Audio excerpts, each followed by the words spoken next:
Welcome to a new edition of the Neon Jazz interview series with jazz composer, arranger, and keyboardist, a veteran of the jazz arts, Michael Abene. And he's done great work as a musical director and principal arranger-composer for the WDR Big Band in Cologne, Germany, one of the great big bands in Europe.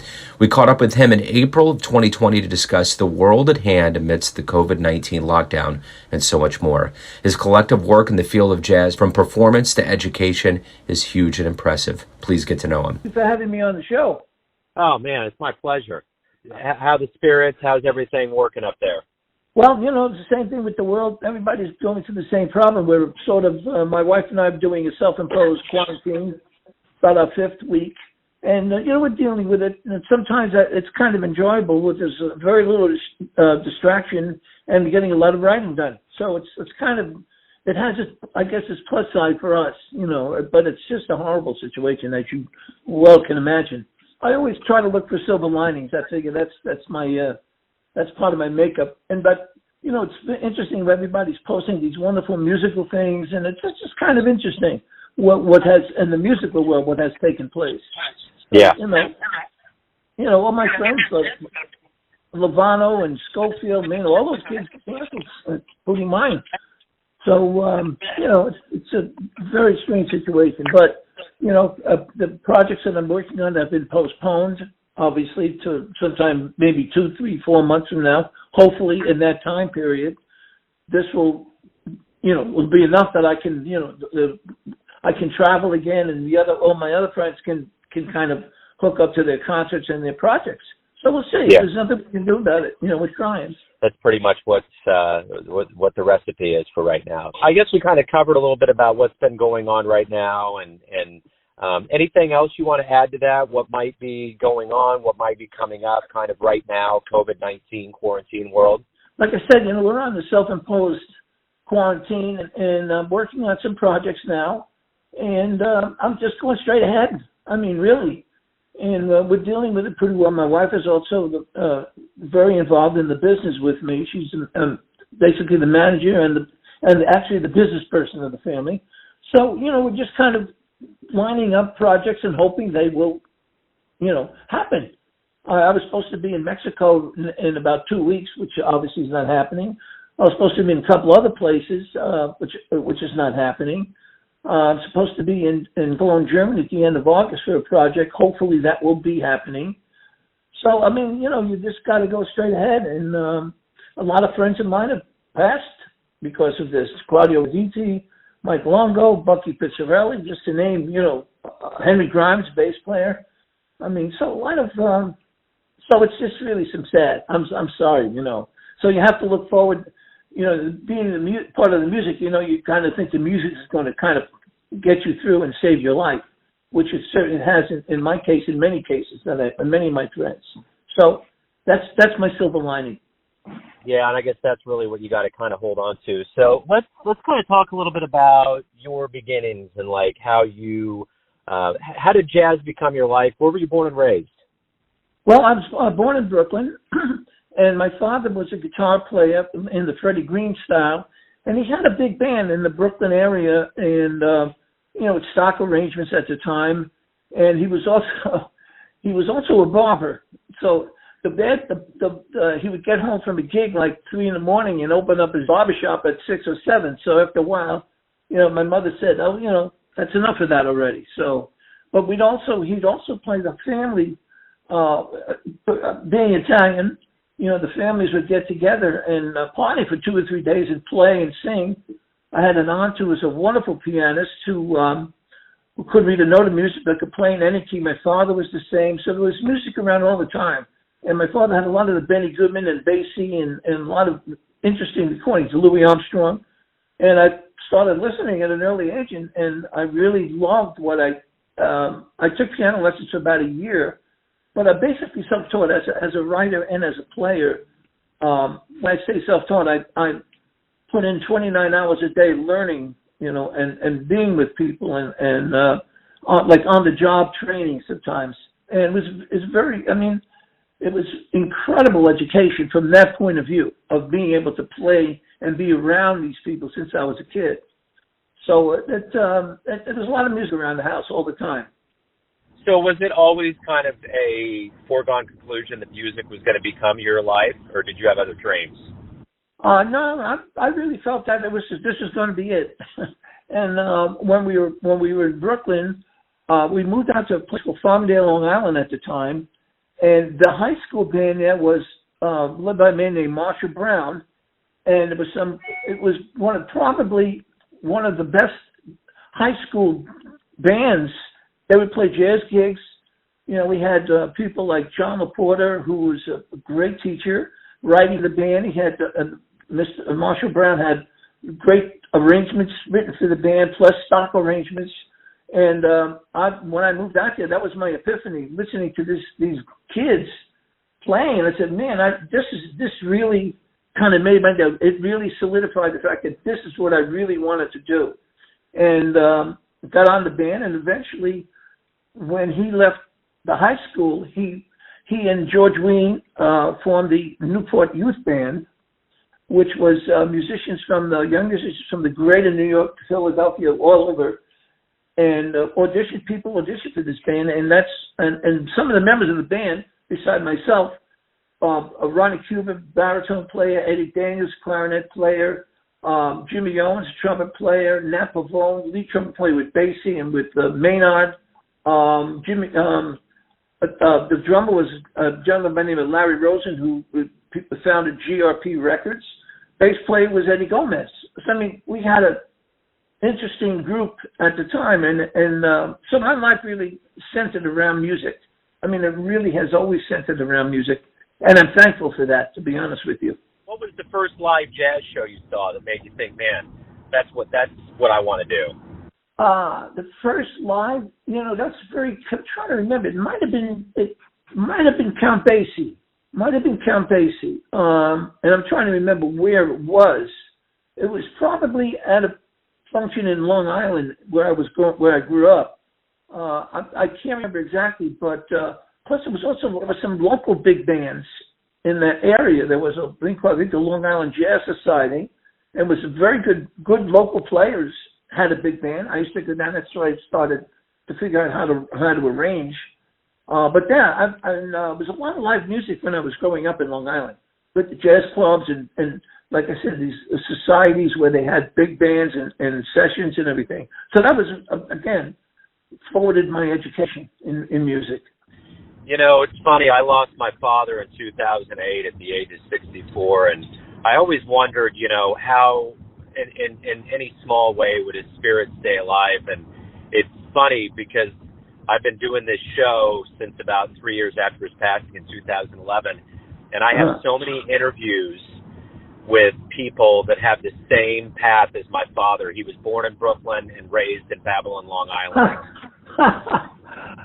That's great. That's good. Yeah. Farmingdale, Long Island, that was great. So let's get back to your life. When you started in music, talk to me a little bit about your beginnings. Were you nervous? Was the stage a second home? How did all that start and begin for you? Well, first of all, I'm still nervous today when I finish a new chart. First time I hear an arrangement I've written, man, I get very nervous, until I actually hear the music, or whether it's at a rehearsal or especially a performance. I have this thing where it's just like I'm sitting backstage or I'm waiting and I'm thinking, I hope everything goes the way I'm hearing it. It's one of those kind of things. And there are times in the past when I was starting out where it was a lot of embarrassing moments. And I still have my occasional embarrassing moments, but sometimes it's better to be embarrassed, and I've learned from my embarrassing moments. Let's put it that way.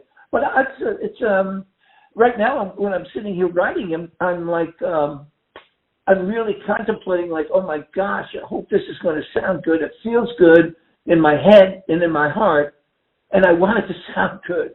And it's hard. I don't feel complacent about anything that I'm doing. I mean, it's always like a nerve-wracking experience. It felt the same way when I was a kid, and it really hasn't changed that drastically, to be honest with you. And anyway, it's like if I don't feel nervous before a concert or worried about it, then there's something wrong with me. I figure there's something wrong. Something's going to go wrong. So you got to keep on keeping on your toes and being ready if something does go wrong, how to fix it. And I think I learned that after doing a lot of studio work in the 1960s and 70s, where you're in the studio, whether it's a 30-second or 60-second commercial or recording, you got to be ready to, if something goes wrong, how to fix it fast. Have a plan B. Without a doubt.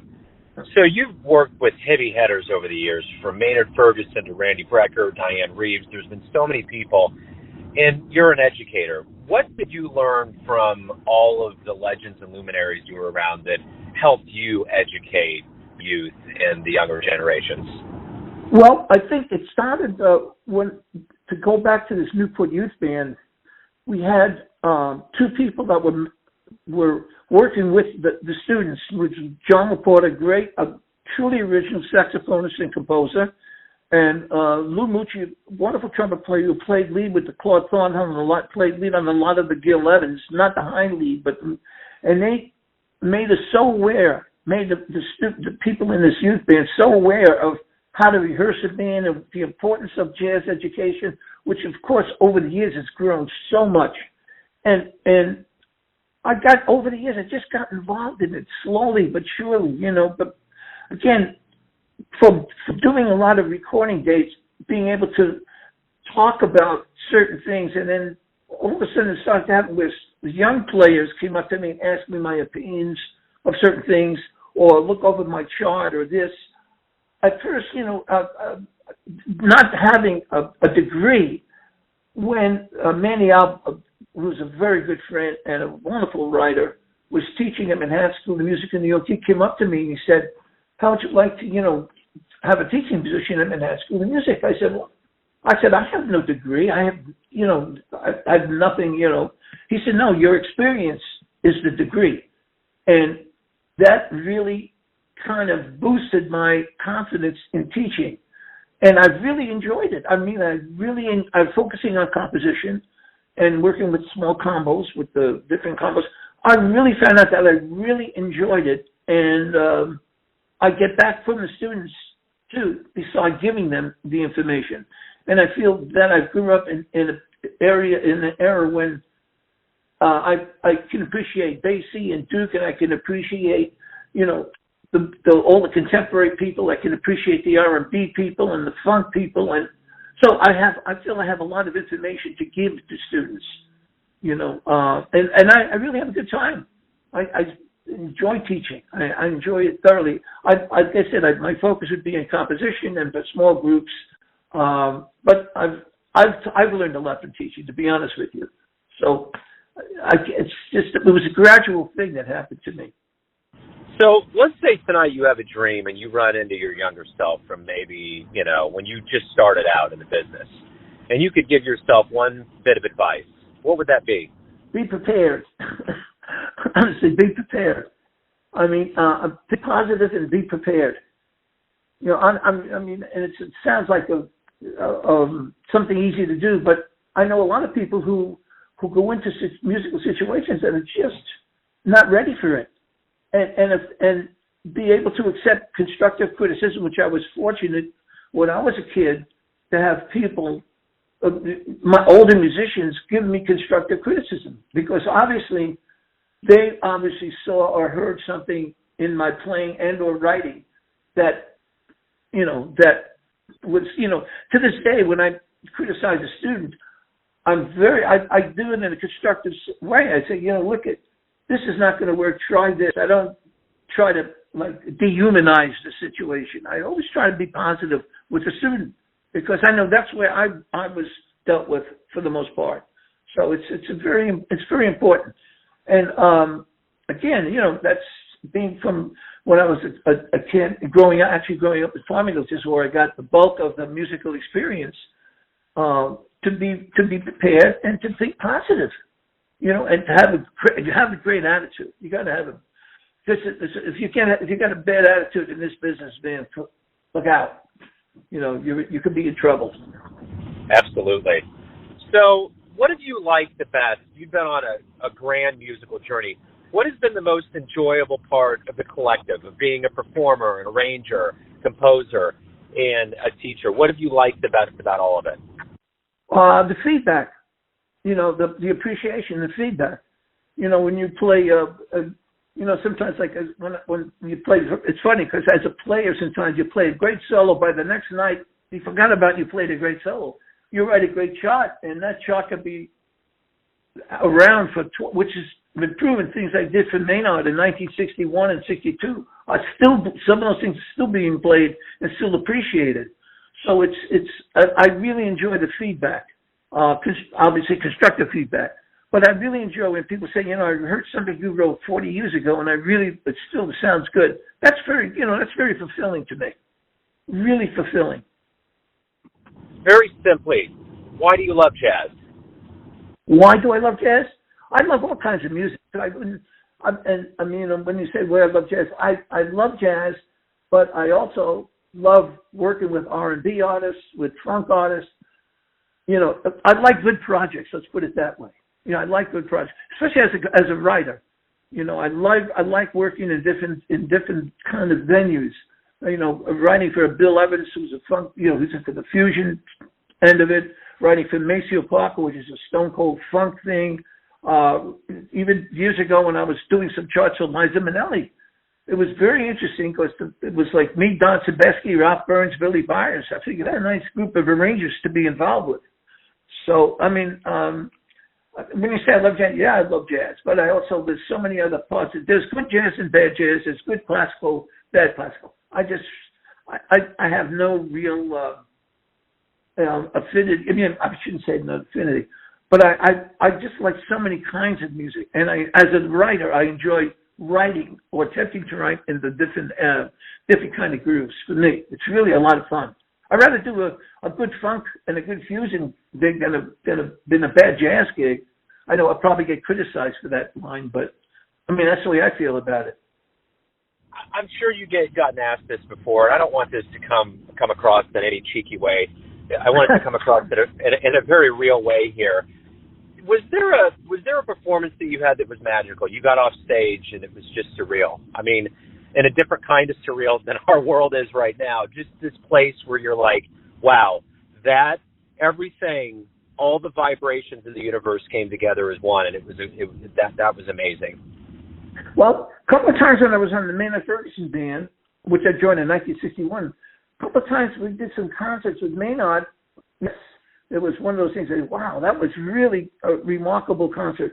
Also, more recently, going back maybe 15 years, 10 project we did with saxophonist Joe Lovano with the Cologne Germany Radio Big Band and Symphony Orchestra, a project we did called Symphonica. We had the concerts, and you come off when you hear this orchestra playing what you wrote back with you and somebody of the caliber of Joe Lovano. Sometimes you come off from a concert a couple of times and say, boy, that really sounded really beautiful, man. And like even when I was conducting, I was saying, boy, there's really something special happening tonight. You don't get that often. There are some projects that you really say, boy, that it's really, that you use the term, surreal situation.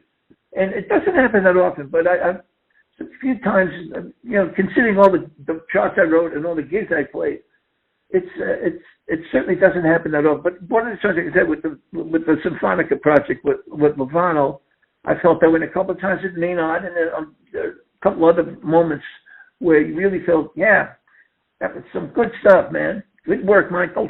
Good work, Abene. Right on. So, this is going to be kind of hyper-specific to what's going on in the world today. We're kind of interviewing during an extraordinary time for the whole planet.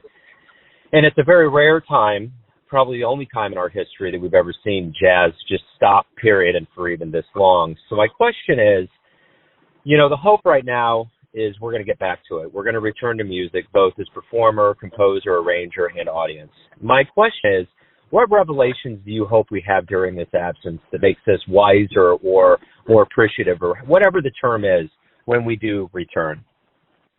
Well, that's a very difficult question. First of all, it's never going to go back to what we consider normal. Just the whole world situation, it's just not going to go back. I can't imagine where it's just the thing is, the music hopefully will get back to where the people in our profession go back to making a living and go back to their concerts and their tours. I mean, that's really a hard question. I know I would love it to go back to normal, but what the hell is normal? I mean, right now this feels normal to me. This situation, as weird as it is, it says, "Oh, okay, this is what's happening now." So okay, it's normal. We're all living with it. We go back to afterwards. I really don't know. I'd like to see the people. One of the things I'd like to see is the people who are really, sacrificing their lives to help us right now. The doctors, the people in the food industries, those people. That's I'd like to see them get back to a situation where life is normal for them, where this is all being, all this virus is being gone. And because if you think about it, the people right now, the most valuable people are the working class people, the people with the doctors and the nurses. I mean, the people who are delivering food or contributing, putting their lives on the line. I mean, we're not the music, and we're here. I'm here. I'm not putting my life on the line. So I don't know. That's a very difficult question. I just want everybody to be happy and play music and be creative. I mean, that's kind of a childish thing, baby, but that's kind of a thing I always like to believe. I always feel good when I'm hearing music. Let's put it that way. So who knows what's going to happen a year from now or 6 months from now? But a lot of things have to change. A lot of things have to be different. Anyway, I'm sorry about going off on that tangent. No, that's what I want. No, that's good. Those are very, very worthwhile thoughts, and I agree. And I actually saw something the other day saying, we finally have gotten to a point where, we bemoan, the fact that the most highly paid and the most lauded people in our society are actors and athletes and all of this. And we finally got to a point now where we're putting our money where our mouths are, and it's the people that are the healthcare workers and IT people and, food and sanitation. So it's interesting. And, it's kind of like after 9/11, you hope that there's some revelations that happen that stick. But, humans, we tend to kind of start reverting back to old ways pretty quick. So it won't happen. But that's great food for thought. So let's get to the essence of you. And let me ask you, everyone has their perception of you, your family, your friends, your students, your fans, but you're living your life. Who do you think you are? Who do I think I am? A happy Italian guy who loves to eat and loves to write music. How's that? That's my perception. Short and sweet. I like it. I mean, really. I mean, I have a really great family. Like we're obviously as any family, we're in contact via phone or FaceTime. But I'm just happy to be pretty healthy, and look at considering what's going on. I'm a very happy guy, and I like good pastas and good pastries, and and writing music. I'm sitting here all day in my studio writing music all day and looking at projects. I mean, that's my perception. I like that. I like doing this very much. Yeah. This has been refreshing. Thank you for taking some time out. I know it's an extraordinary time for a lot of people, and, I appreciate you taking some time out. Well, thank you. Are you kidding? Thanks for listening and tuning in to another Neon Jazz interview, where we give you a bit of insight into the finest composers and players in Europe, America, and spots all over the world, giving fans all that jazz. And thanks to Michael for his time, music, and dedication to jazz. If you want to hear more interviews, go to Famous Interviews with Joe Domino on the iTunes Store. Visit neonjazz at youtube.com, and for everything Neon Jazz all the time, go to the neonjazz.blogspot.com. Until next time, enjoy the jazz, my friends.